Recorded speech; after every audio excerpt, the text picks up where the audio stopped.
Jammu smart city में smart parking का scam, और स्कैम भी ऐसा कि सरकार ने माना कि कुछ ना कुछ गड़बड़ तो हुई है, जिसके चलते ठेके कैंसिल कर दिए गए।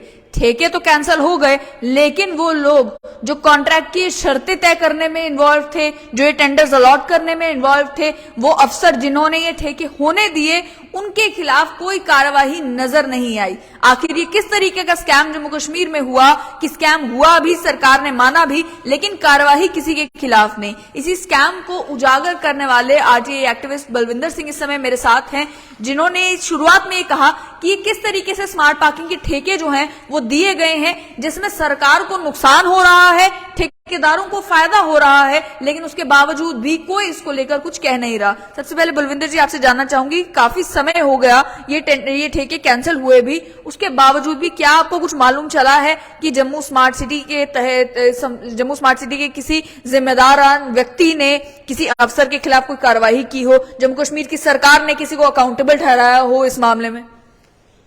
पल्लवी जी, मैं कहूंगा ये खाली पार्किंग का ही स्कैम नहीं है।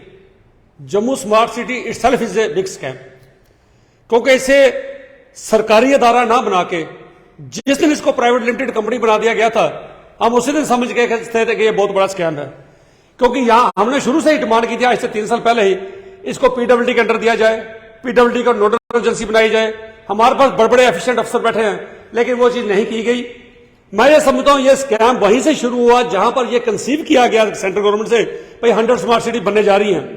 क्योंकि जो एग्रीमेंट को बन के आए वो वहीं से सेंट्रलाइज एग्रीमेंट बन के आए, और स्टेट अफसरान पे प्रेशर डाला गया आपको ये एग्रीमेंट साइन करवाने हैं।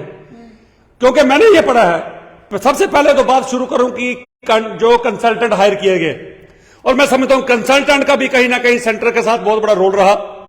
कंसल्टेंट वो हायर किए गए, कंसल्टेंट्स की जो मैं कंसल्टेंसी पढ़ रहा था, जो गाइडलाइंस क्या कहती है नेशनल लेवल की, भाई कंसल्टेंट्स की जरूरत वहां पड़ती है जहां कोई सुपर स्पेशलाइज्ड कोई काम हो। लेकिन आज के दौर में कोई भी ऐसा काम जो जम्मू स्मार्ट सिटी में हुआ, आप पार्किंग का कह लीजिए, साइकिल स्टैंड का कह लीजिए, आप वर्टिकल गार्डन का कह लीजिए, कोई भी इसमें सुपर स्पेशलिस्ट काम, स्पेशलाइज्ड जॉब नहीं है। ये हर इंजीनियर कर सकता है। इसमें फ्लोरिकल्चर डिपार्टमेंट है जो वर्टिकल गार्डन तैयार कर सकता है, पीडब्ल्यूडी के इंजीनियर फुटपाथ बनवा सकते हैं। 38 करोड़ में वो कॉन्ट्रैक्ट किया गया। सबसे बड़ा स्कैंडल वहीं शुरू हुआ। आप उन लोगों की सैलरी सुन के पल्लवी जी हैरान होंगे। मैं जनता को, आपके व्यूअर्स को, बड़ी दूर तक आपका मैसेज आता है।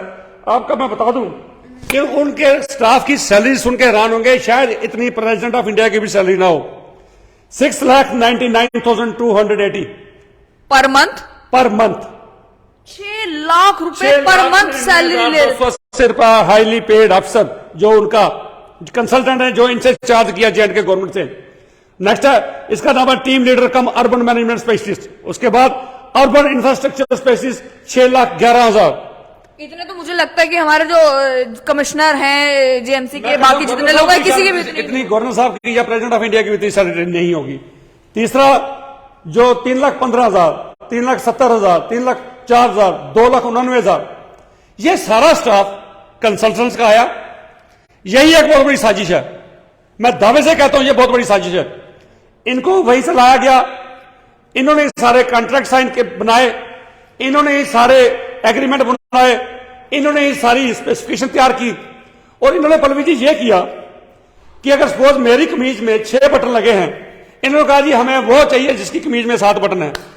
वो 7 बटन इन्होंने अपने कॉन्ट्रैक्टर को लगवा दिए। भाई मेरे कॉन्ट्रैक्टर के 7 बटन, हमें 7 बटन वाला ही चाहिए। मैं एग्जांपल दे रहा हूं। इन्होंने वो स्पेसिफिकेशन रखी जो इनके लोगों के पास ही थी, बाकी किसी के पास नहीं थी। तो जितने भी कॉन्ट्रैक्ट इसमें लगे, जम्मू के जो कॉन्ट्रैक्टर थे उनके कॉन्ट्रैक्ट कैंसिल कर दिए गए। आपका एलिजिबिलिटी क्राइटेरिया नहीं है, तो ये कंसल्टेंट की ही सारी स्कीम शुरू से की गई कि सारे बंदे इसके हायर किए।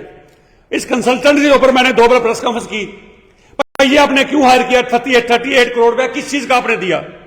जम्मू में अगर फुटपाथ बनी, कंसल्टेंट आपने हायर किए बाहर से, कॉन्ट्रैक्टर लाया आपने बाहर से, जो क्वालिटी ऑफ काम किया वो आपने 3rd क्लास। टाइल आपने की सतवारी से परचेज।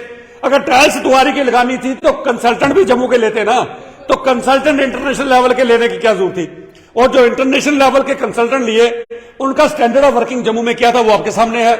अगर फाउंटेन लगे हैं नहीं चलते हैं, रोड जो 2 दिन बारिश हुई, जम्मू स्मार्ट सिटी की पोल खुल गई। सबसे बड़ा स्कैम यही से शुरू हुआ था जब कंसल्टेंट हायर हुए थे।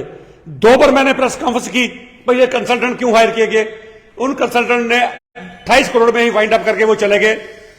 जब वो वाइंड अप करके चले गए, उसके बाद स्मार्ट सिटी के पार्किंग के ऊपर मैंने एक अपना फोकस किया, आरटीए लगा के इसका डाटा सारा लिया, क्योंकि आज तक जितने भी प्रोजेक्ट लगे हैं सबकी आरटीए में डिटेल मेरे पास पड़ी है, कम से कम 2000 पेजेस। लेकिन स्मार्ट सिटी की अगर बात की जाए तो स्मार्ट सिटी में अलग अलग प्रोजेक्ट्स को लेकर बड़े सारे सवाल खड़े किए गए, कभी स्मार्ट सिटी के बोर्ड्स को लेकर, कभी स्मार्ट सिटी के फुटपाथ को लेकर, और स्मार्ट सिटी की पार्किंग तो एक ऐसी चीज है जिसमें सरकार ने खुद ठेके कैंसिल कर दिए। तो मुझे बताइएगा कि स्मार्ट सिटी के जो पार्किंग के ठेके थे, वो ठेके कैंसिल होने के बावजूद भी एक कमेटी भी बनाई गई थी। वो जेएमसी के मेयर जो है वो कह रहे थे कि भाई ट्रांसपेरेंसी आएगी, सबको मालूम होना चाहिए कि यहाँ पर जो काम हो रहा है बिल्कुल साफ सुथरे तरीके से हो रहा है। क्या आपने देखा कि किसी अफसर के खिलाफ कोई कार्रवाई की गई हो, जो ये कंसल्टेंट थे जिन्होंने ये कॉन्ट्रैक्ट एग्रीमेंट्स बनाए, किसी के खिलाफ कोई एक्शन लिया गया हो, या कितना नुकसान सरकार को झेलना पड़ा सिर्फ इस स्मार्ट सिटी की पार्किंग की वजह से? देखिए, स्मार्ट सिटी की पार्किंग में 3-4 महीने लगा के डॉक्यूमेंट्स कर लिए, डॉक्यूमेंट्स नहीं मिल रहे थे।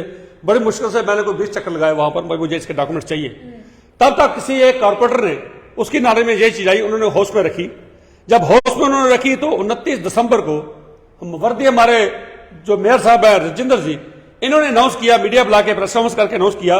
पर मुझे ये भनक लगी है कि हमारी स्मार्ट सिटी की इसमें बहुत बड़ा स्कैम है, क्योंकि जो स्कैम है ये टोटल 27 लाख रुपया जो डाटा मेरे पास आरटीए में निकल गया है, 27,30,000 ये 11 महीने में इकट्ठा हुआ है। पलवी जी, इससे पहले जो कॉन्ट्रैक्ट इसी के बिडिंग के लिए लोकल कॉन्ट्रैक्टर्स ने इनको 1 करोड़ की ऑफर दे दी थी, भाई हम आपको 1 करोड़ रुपया देते हैं, ये बिडिंग लोकल को दीजिए।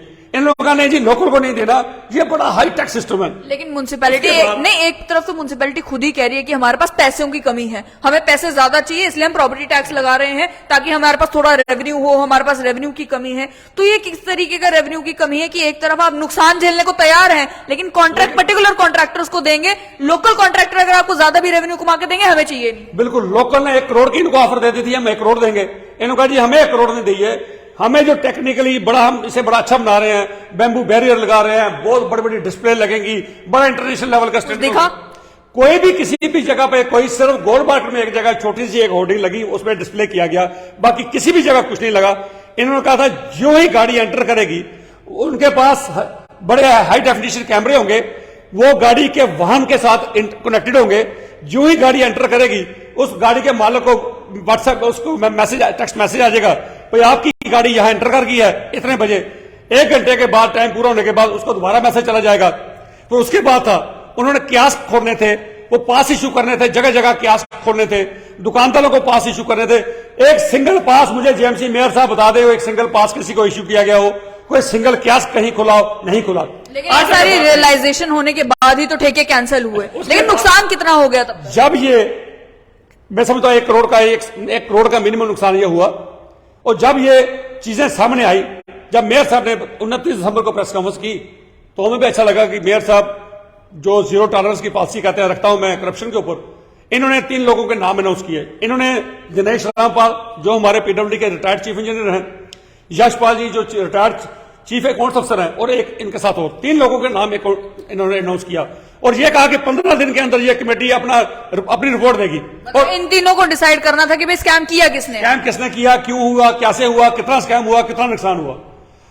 बलवीर जी, आप सुन के हैरान हो गए। मैंने को 2 महीने के बाद, क्योंकि दिनेश रामपाल जी मेरे बड़े अच्छे कलीग है, मेरे बड़े दोस्त है, हमारे अफसर रहे हैं, इनको मैंने फोन करके पूछा, दिनेश जी आपकी वो इंक्वायरी कहां पहुंची? वो बड़े हैरान हुए, मुझे पूछने लगे बंधु जी कौन सी इंक्वायरी? मैंने कहा जिसके लिए आपको हेड बनाया गया। कहने लगे हेड तो मैंने एक्सेल्सर स्टेट टाइम सब में पढ़ा, भाई रामपाल को उसमें चेयरमैन बनाया गया है। एक बार म्यूनिसिपैलिटी से फोन भी आया था, भाई आपको उन्हें चेयरमैन बना दिया, मुबारक हो। उसके बाद मुझे किसी ने कोई ड्यूटी असाइन नहीं की, आज तक कोई ऑफिशियल लेटर मुझे नहीं मिली। जब 2 महीने के बाद भी नहीं मिली, फिर पलवी जी से सारा डाटा लेकर मैंने जम्मू में प्रेस कॉन्फ्रेंस की, सब चैनलों ने कवर की, आपने भी चैनल ने कवर की। और फिर उसके बाद एक बार मैं कहूंगा कि आप उन्होंने देख लिया कि ये इंतहा हो गई है कि अब जो इस आरटीआई एक्ट ने डाटा निकाला है ये कल को कोर्ट में भी चला जाएगा, सीबीआई के पास भी चला जाएगा, तो उस वक्त हमारी और फजीयत होगी। क्योंकि मेयर और डिप्टी मेयर ने नेक्स्ट डे ही, जब मैंने प्रेस कॉन्फ्रेंस 20 मार्च को की थी, उसी वक्त इन्होंने कमिश्नर को बुला लिया, भाई हमारी फजीयत हो रही है, आप इस कॉन्ट्रैक्ट को देखो। उसने कहा जी वाकई इसमें गलत है। 9 करोड़ का कॉन्ट्रैक्ट। अब मैं उनको पूछता हूं कि अगर वो ठीक था तो आपने कैंसिल क्यों किया, अगर कैंसिल क्यों किया। आज जहां जहां अपोजिशन की सरकारें, आप उनको कहते हो जी करप्शन के ऊपर मैं नहीं किसी को छोड़ेंगे, आप उनके ऊपर सीबीआई लगाते हो, आप ईडी भेजते हो, आप उनके ऊपर रेड करवाते हो।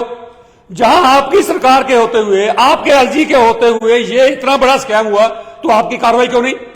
मैं एलजी साहब से भी पूछता हूं, एलजी साहब ये जो कॉन्ट्रैक्ट साइन हुआ, पुरानी बात है, अगर कांग्रेस के ऊपर जो एलिगेशन लगते थे कि राजीव गांधी ने क्या दिया जी 100 रुपए चलता दिल्ली से यहां 10 ही पहुंचते हैं, अब तो एलजी साहब 10 भी नहीं पहुंचे, 4 पहुंचे, 100 रुपए में से 4 रुपया पहुंचा, क्योंकि इसमें 3 पार्टनर बनाए गए। एलजी साहब एक काम के लिए 3 पार्टनर बनाए गए, 3 पार्टनर बनाए, उसमें से एक बाबा इंफ्राटेक जो मेन था तनवीर चौधरी, उसके बाद एसडी एंटरप्राइजेस और ग्रीन मोबिलिटी। मैं हैरान होता हूं, ये जॉइंट वेंचर लेके आपने 3 को पार्टनर बनाया और आपने एग्रीमेंट ये साइन किया, ये कंसल्टेंट ने साइन बनाया एग्रीमेंट, दिल्ली से बन के आए, 6 लाख रुपए सैलरी वाले ने बनाया, ये वो जो 6 लाख सैलरी लेता है उसने बनाए, उस कंसल्टेंट ने बनाए। कौन सा अफसर जम्मू में ये।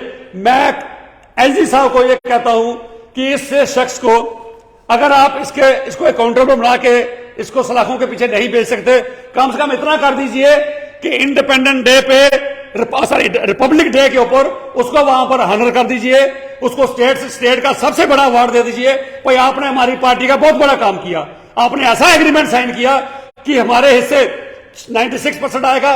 और जम्मू जहां पर आप कह रहे हैं हमारे पास पैसे की कमी है, कभी प्रॉपर्टी टैक्स लगा रहे हो, कभी वाटर टैक्स लगा रहे हो, कभी लोगों को मैं समझता हूं तो और कुछ देर ऐसे चलता रहा, सांस लेने पे भी टैक्स लगा दोगे, लोगों में त्राही है, उस चीज पे आपका ध्यान नहीं गया।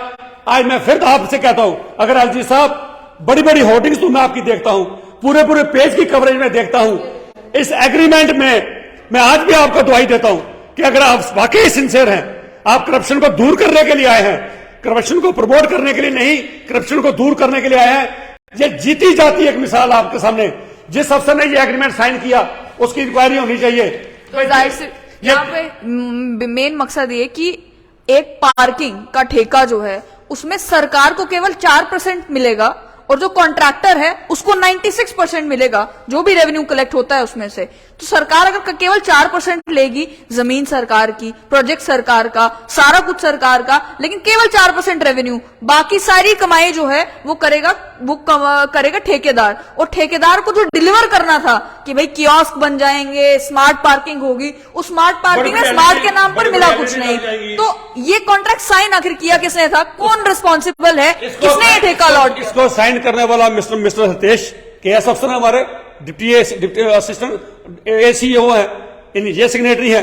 अब इन्होंने किस प्रेशर के तहत साइन किया, लेकिन सिग्नेटरी का तो कसूर बनता ही बनता है, चाहे किसी ने बंदूक रख के साइन कराया, चाहे दिल्ली से किसी ने फोन रख के साइन कराया, उन्होंने साइन क्यों किया ऐसे कॉन्ट्रैक्टर पे जिसमें 96% बाहर जाएगा, 4% आएगा। और फिर आपके किसी अफसर ने इनका अकाउंट चेक नहीं किया, जो जॉइंट अकाउंट खुला एस्क्रो का, आपने चेक नहीं किया, आपने हिम्मत नहीं की भाई चेक करूं। मैंने चेक किया, मैं इनकी साइटों पे गया, जब मैंने उनकी देखा मशीनें लगी हैं, वो कैश पेमेंट ले रहे हैं। इसमें एग्रीमेंट में था वो कैश पेमेंट नहीं ले सकते, क्योंकि अगर हमारा लोकल कॉन्ट्रैक्टर 11 लाख 12 लाख 16 लाख एक साइड से इकट्ठा कर रहे हैं, तो ये 10 साइटों से टोटल 26 लाख कैसे इकट्ठा हुआ। इन्होंने मशीनें रखी 2-2 3-3, एक मशीन को एस्क्रो के अकाउंट के साथ जोड़ दिया, बाकी 2 मशीनें आपने दिल्ली किसी अकाउंट के साथ जोड़ दी, कैश देना शुरू कर दिया, लीकेज होना शुरू कर दिया। आप 11 महीने कहां सोए रहे, ये स्मार्ट सिटी के डायरेक्टर कहां सोए रहे, स्मार्ट सिटी का बहुत बड़ा यहाँ प्रोजेक्ट जो बने हुए या टीम बनी हुई है, ये कहां सोई रही। तो जेएमसी के कमिश्नर से आपने बात की, उनसे पूछा कि भाई ये क्या कुछ आपके नाकों तले हो रहा है। जेएमसी के मेयर ने उसके बाद कुछ बताया कि वो जो कमेटी थी वो कहां गायब हो गई। किसी अधिकारी ने अभी तक इस मुद्दे को लेकर कोई बात की? बिल्कुल, मैं 2 दिन के, जब मैंने प्रेस कॉन्फ्रेंस की 2 दिन के बाद ही मैंने राहुल यादव जी से बात करने की कोशिश की। मैंने कहा यादव साहब ऐसा कीजिएगा, मुबारक आपने इस पे एक्शन लिया, मेरी प्रेस कॉन्फ्रेंस के ऊपर आपने एक्शन लिया, उससे पहले किसी ने कुछ नहीं देखा। जब मैंने प्रेस कॉन्फ्रेंस आपके सामने रखी तो कहने लगे कुछ इन्फॉर्मेशन आपने ठीक दी, कुछ गलती। मैं कहा छोड़िए इस बात को, जो ठीक दी उसके ऊपर एक्शन लीजिए। कहने लगे मैं ले रहा हूं। फिर मैंने कहा जी ऐसा कीजिए, आप इन साइट्स को टेक ओवर कर लीजिए, नहीं तो ऐसा होगा स्टे लग जाएगा, 5 साल स्टे चलता रहेगा, तब तक ये पैसा वही खाता रहेगा, स्टे लगा रहेगा। उन्होंने कहा ठीक है मैं एक्शन लेता हूं। लेकिन एक बात का बड़ा दुख हुआ, जब उन्होंने साथ में यह बात बोली भाई जहां सरदार साहब जहां एक्टिविस्ट नहीं होते सरकारें तब भी चलती हैं, तो मेरा उनको यह जवाब था यादव साहब सरकारें चलती हैं वहां पर भी, फिर वहीं पर ऐसी सरकारें चलती है कि 96% कॉन्ट्रैक्टर को 96% कॉन्ट्रैक्टर लिखाता है और 4% सरकारों को आता है। एक और सवाल यहाँ पे जो जाहिर सी बात है आम जनता भी पूछना चाहती है कि आपने कहा लोकल कॉन्ट्रैक्टर्स को कॉन्ट्रैक्ट नहीं दिए गए, ये जो 3 कंपनीज हैं ये कॉन्ट्रैक्टर थे कहाँ के? सर ये तीनों कॉन्ट्रैक्टर बाहर के हैं। एक के किसी पर्टिकुलर एक ही जगह के हैं सारे, या अलग अलग स्टेट्स के हैं सारे? देखिए, एक गुजरात का है, एक दिल्ली का है, तो एक कहीं और का है। और मुझे यह भी पता चला है कि ये जो मेन बाबा इंफ्रास्ट्रक्चर कॉर्पोरेशन है, इसके पास इसकी जो मुझे पता चला है एज ऑन डेट मेरे पास डॉक्यूमेंट्स नहीं आए, मुझे यह पता चला कि ये बाइंडिंग का काम करता है, इसके पास इसकी एक्सपर्टाइज नहीं है। उसके लिए भी मेरी आरटीआई लगी हुई है, जब वो आएगी तो मैं वो खुलासा भी करूंगा भाई जिसके पास अगर इसकी एक्सपर्टाइज नहीं थी तो आपने इसको कॉन्ट्रैक्ट कैसे दे दिया। फिर भी मैं सरकार को पूछता हूं, सरकार कहती है जहां डेवलपमेंट होती है, जहां प्रोजेक्ट्स आते हैं, लोगों को प्रमोट किया जाता है, उनको कुछ रिलैक्सेशन भी दी जाती है ताकि ये लोग इन्वॉल्व हो, इस डेवलपमेंट का फायदा इन तक पहुंचे। पर आपका जो भी है कोई गुजरात तक पहुंचता है, और जो फाउंटेन जम्मू में लगे उसमें भी एक कॉन्ट्रैक्टर गुजरात का है। मगर क्यों ऐसा क्यों है? जम्मू के लोगों को काम क्यों ना मिले? चलो ठीक है, अगर बड़ा हाईटेक सिस्टम था तो वो हाईटेक ग्राउंड में भी दिखना चाहिए ना, वो ग्राउंड में हाईटेक किसी को नहीं दिखा। एक और चीज बलविंदर जी, यहाँ पर आपने कहा कि इन ठेकेदारों ने कैश पेमेंट लेनी शुरू कर दी थी, तो इस टाइम पर पोजीशन क्या थी? ठेके तो कैंसिल कर दिए गए, लेकिन जो कमाई ये कॉन्ट्रैक्टर कर चुके थे वो कमाई इन्हीं के खातों में, और जो कमाई सरकार को मिल गई वो सरकार के खातों में। पल्लवी जी, इसके बाद एक और स्कैम है। बहुत से लोग मुझे ऐसे मिले जिन्होंने मुझे फोन किया, उन्होंने कहा बलविंदर जी इस कॉन्ट्रैक्टर ने हमसे 50 लाख रुपए लिया और म्यूनिसिपैलिटी के अफसर ने हमें कहा इसको दे दो, आप इसके साथ पार्टनर बन जाओ। मुझे कहा अब बेचारों के और बड़े बिजनेस हैं, कहते हैं हम ओपनली कह नहीं सकते। उन्होंने ये भी कहा कि म्यूनिसिपैलिटी के कुछ अफसर्स के बारी रिकॉर्डिंग पड़ी है हमारे पास, उन्होंने कहा दे दो इसको 50 लाख, आपसे पार्टनरशिप कर लो। तो कोर्ट में जाके एग्रीमेंट साइन हुए, भाई 10% पार्टनर तू, 10% पार्टनर तू, लोगों से पैसा इकट्ठा करके। इतना पैसा उस बाबा इंफ्रास्ट्रक्चर वाले ने जहां इन्वेस्ट ही नहीं किया, जितना पैसा लोगों से लेकर भाग गया। अब मैं सरकार से पूछता हूं, जिसने बड़ी चालाकी से पहले एग्रीमेंट साइन कराए, कंसल्टेंट बाहर से लाए, तो फिर ये कॉन्ट्रैक्टर आखिर भाग क्यों गए? क्यों हर शख्स आज देश से बाहर क्यों भाग जाता है? लाखों करोड़ों रुपए खा के भाग जाते हैं, जम्मू का पैसा खा के भाग के। और अगर ये कॉन्ट्रैक्ट बिल्कुल सही था, उन्हें डिफेंड करना चाहिए था कि सरकार, अगर मैं गलत कह रहा हूं तो आप सरकार उनको डिफेंड करे ना। सरकार ने 9 करोड़ का कॉन्ट्रैक्ट कैंसिल क्यों किया? अगर कैंसिल किया, खाली कैंसिल करना ही ये एक तरीका नहीं है। आम आदमी को किसी की पॉकेट मार जाता है, 10,000 का चोरी कर जाता है, आप उसको सलाखों के पीछे बेचते हो। लेकिन जम्मू कश्मीर में तो पहले भी हुआ है कि पहले स्कैम हुआ, ब्रीफकेस एक्सचेंज हुआ, बाद में कहा गया कि पैसे वापस ले लिए तो मामला रफा दफा। मैं सुनकर हैरान हुआ, कल को पॉकेट किसी को चैन स्नैचिंग करके निकलता है तो उनके लिए तो प्रेसिडेंट बन जाना चाहिए। कोई चैन स्नैचर पकड़ा जाता है, वो कहेगा जनाब ऐसा हो गया, ये लीजिए मैं चैन वापस दे देता हूं, मुझे छोड़ दीजिए। क्योंकि इसका प्रेसिडेंस किसने सेट किया? आपने सेट किया। हमारे आईएएस अफसर जिसकी बात कर रहे हो, जिनकी जो एंटाइटलमेंट नहीं थी, उन्होंने पैसा विड्रॉ किया। एक आम नालायक आदमी, एक अनपढ़ आदमी अगर कोई ऐसी बात करे तो उसको समझ आ सकती है, जनाब मुझे नहीं पता था मेरी एंटाइटलमेंट है कि नहीं है। हमारा ब्यूरोक्रेट आईक्यू लेवल जिसका इतना ज्यादा होता है कि कुछ कह नहीं सकते, दुनिया की हर बात उसको समझ होती है, तो वो बात ये कहे जी मुझे नहीं पता था, अब पकड़ा गया, चलो मैं पैसा जमा कराने के बाद वो छूट गया, उसके ऊपर कोई एक्शन नहीं लिया गया। सो मैं समझता हूं एलजी साहब, मैं विद ड्यू रिगार्ड्स सबमिशन करना चाहता हूं। छोड़ के जाने के बाद तो गवर्नर साहब बोलते हैं, अब सतपाल जी भी बोल रहे हैं इंक्वायरी नहीं हुई। मैं आपसे दरख्वास्त करता हूं, मुझे कहीं मेरी कोशिश रहेगी कि मैं सीबीआई के पास भी ये दूं। ये कैसे देखते हैं कि जैसे अगर रिक्रूटमेंट में स्कैम हुआ तो इमीडिएटली सीबीआई इंक्वायरी ऑर्डर कर दी गई और कहा गया कि अगर स्कैम हुआ है तो ढूंढा जाएगा। यहाँ पर तो सरकार खुद ठेके कैंसिल कर रही है, देखते हुए कि कोई ना कोई तो गड़बड़ है तभी ठेके कैंसिल किए गए। उसके बावजूद भी ना कोई सीबीआई इंक्वायरी, ना कोई मजिस्ट्रियल इंक्वायरी, ना कोई और इंक्वायरी। बिल्कुल एलजी साहब, मैं एज ए रिस्पेक्टेड सिटीजन होने के नाते विद ड्यू रिगार्ड्स आपके आगे भी सबमिशन करना चाहता हूं। सरकार की इमेज डेंट होती है कहीं ना कहीं। सरकार सोचती है ये जो चीजें मैंने कही हैं इसमें एक भी बात गलत नहीं है, जो भी किया है मैं डॉक्यूमेंट्री एविडेंस के बेस पे किया है, और इसी बेस को देखकर यह कॉन्ट्रैक्ट कैंसिल किया गया है। कैंसिल करना ही इलाज नहीं है। मजा तब आए आप सुबह ही ये स्टोरी जब चले, आप सुबह ही इमीडिएटली इस पे इंक्वायरी कराए। मैं कहता हूं 1000 करोड़ से ऊपर का काम जम्मू में है। मैं कहता हूं हर प्रोजेक्ट में स्कैम है, आप चेक करवा के देख लीजिए। रोटरीज का कॉन्ट्रैक्ट अलॉट किया गया, उसमें स्कैम है, हर चीज में स्कैम है। आप इसको सीबीआई को दे दीजिए, मैंने पहले भी आपको बहुत बार कहा भाई सीबीआई को इसकी इंक्वायरी हैंड ओवर कीजिए ताकि दूध का दूध पानी का पानी निकले, लेकिन मैं समझता हूं ऐसा नहीं किया गया और उम्मीद आगे कम है। फिर सबमिशन करता हूं, पब्लिक को भी कहता हूं आप प्रेशर बनाइए सरकार पे कि इसकी इंक्वायरी सीबीआई के द्वारा की जाए। भाई ये कॉन्ट्रैक्ट क्यों कैंसिल किए गए, कॉन्ट्रैक्ट ड्राफ्ट किसने किया था?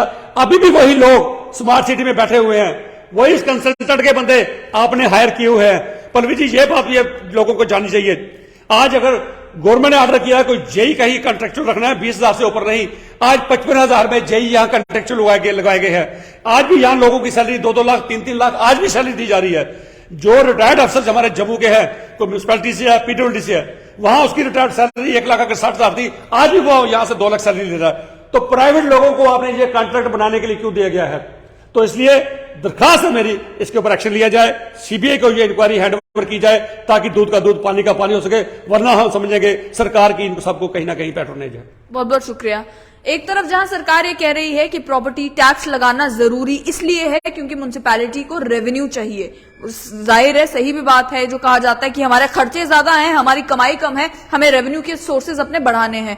वहीं दूसरी ओर एक जो रेवेन्यू का सोर्स म्युनिसिपैलिटी का था वो पार्किंग के जरिए जो पैसा इकट्ठा होता था, उस मामलों में म्युनिसिपैलिटी आखिर इतनी दरियादिल कैसे हो गई कि उन्होंने ऐसे कॉन्ट्रैक्ट पर साइन कर दिया जिसमें यह लिखा गया था कि 96% जो कमाई है वो कॉन्ट्रैक्टर एंजॉय करेगा और केवल 4% सरकार लेगी। अगर 27 लाख रुपए कहीं इकट्ठा होता है, 30 लाख रुपए कहीं इकट्ठा होता है, और जिन साइटों से 10 साइट से अगर पहले 30 लाख रुपए इकट्ठा होता था तो यहां आपकी 32 की 32 साइट से केवल 27 लाख रुपए इकट्ठा हो रहा है। इतनी हेरा फेरी जो इस स्मार्ट पार्किंग में देखने को मिली, इसके दोषी आखिरकार कौन थे? उन्हें ढूंढ निकालने का काम सरकार का। कौन ऑफिसर थे जिन्होंने टेंडर अलॉट किए, ऐसे कॉन्ट्रैक्ट की शर्तों को अग्री किया, उन सबके खिलाफ कार्रवाई करने का काम सरकार का। लेकिन हालात जैसे आरटीआई एक्ट्रेस बलविंदर सिंह ने कहा अभी भी यही है कि ये वही लोग हैं जो आज भी स्मार्ट सिटी के प्रोजेक्ट्स में इन्वॉल्व हैं, ये वही लोग हैं जो आज भी स्मार्ट सिटी का काम कर रहे हैं, और ये वही लोग हैं जो शायद गवर्नर से भी ज्यादा तनख्वाह ले रहे हैं।